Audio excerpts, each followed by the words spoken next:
नमस्कार मित्रांनो, महाराष्ट्रामध्ये मराठी भाषेवरून मोठा गदारोळ सुरू आहे। मनसे अध्यक्ष राज ठाकरे आणि संपूर्ण महाराष्ट्र नवनिर्माण सेना ही मराठी भाषा बोला, मराठीतच बोला अशी सक्ती घेऊन लोकांवरती जबरदस्ती करताय का, असा थोडा मला प्रश्न पडलाय।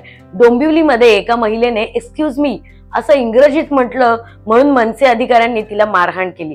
आता हे कितपत योग्य आहे? मला काय वाटतं, मराठी बोला अशी सक्ती करण्यापेक्षा मराठी शिका असा आपण प्रयत्न केला पाहिजे। त्या महिलेला तिथे मारहाण करण्याऐवजी जर तिला एक्सक्यूज मीला मराठीत काय म्हणतात हे शिकवलं असतं तर मला वाटतं ती कायमस्वरूपी तिने ते लक्षात ठेवलं असतं।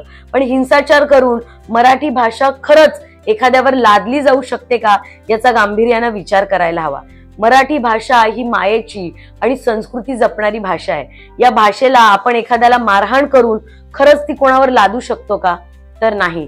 एका काव्य संमेलनात ऐकलेली गोष्ट जी मला इतकी हृदयाला भिडली ती म्हणजे मराठी भाषा कधी जन्माला आली तर एखाद्या आईने जेव्हा आपल्या लेकराला अंगाई गीत म्हटलं असेल ना, पहिलं अंगाई गीत, तेव्हा मराठी भाषा जन्माला आली। मग ही अशी एवढी मायेची आणि प्रेमळ भाषा आपण एखाद्याला मारहाण करून खरंच शिकवू शकतो का? तर माझं स्पष्ट मत आहे नाही। कारण मराठी भाषा बोला ही सक्ती करण्यापेक्षा मराठी भाषा शिका हा प्रयत्न आपण सगळ्यांनीच केला पाहिजे।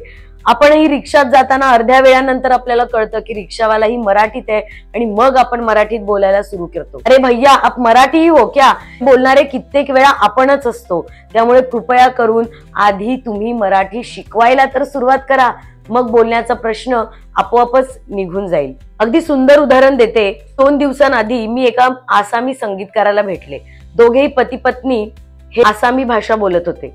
त्यांची हिंदी देखील अगदी तोडकी मोडकी होती, पण त्यांनी आपल्या मुलीला मराठी महानगरपालिकेच्या शाळेतून शिक्षण दिलंय। मी त्यांना असं का केलं असं जेव्हा विचारलं तेव्हा त्यांनी मला स्पष्ट सांगितलं, मी आसामी असलो तरी माझी मुलगी या महाराष्ट्राच्या मातीत जन्मली आणि त्यामुळे इथले जे रूट्स आहेत, इथली जी पाळंमुळं आहेत, ती इथली जी संस्कृती आहे ती तिच्यामध्ये रुजली पाहिजे आणि म्हणून त्यांनी तिला मराठी महानगरपालिकेच्या शाळेत शिक्षण दिलं।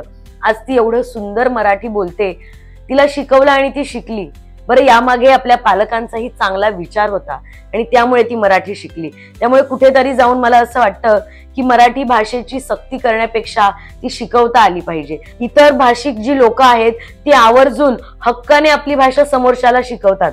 आता बेंगोलीमध्ये आय लव्ह यू ला काय म्हणायचं हे तुम्हाला सगळ्यांनाच माहितीये का, कारण की ते तितकं फेमस झालंय। मराठीत एखाद्याला विचारून बघा तर ते जमणार नाही का, कारण मुळात आपण शिकवण्याचा प्रयत्न केला नाही। त्यामुळे कृपया करून मराठी जेव्हा आपण शिकवू ना तेव्हा आपसुक आपल्या आजूबाजूचे इतर भाषिक लोक मराठी आवडीने शिकतील।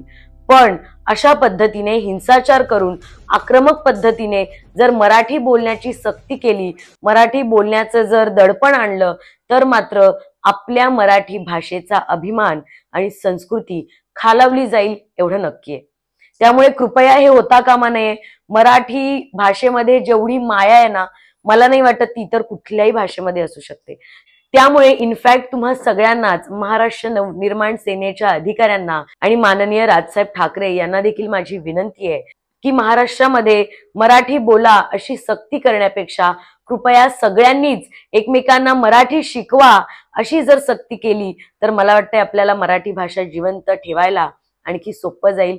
हिंसाचाराने आपल्या भाषेचा अभिमान हा डगमगतोय, तो आत्ताच थांबवायला हवा।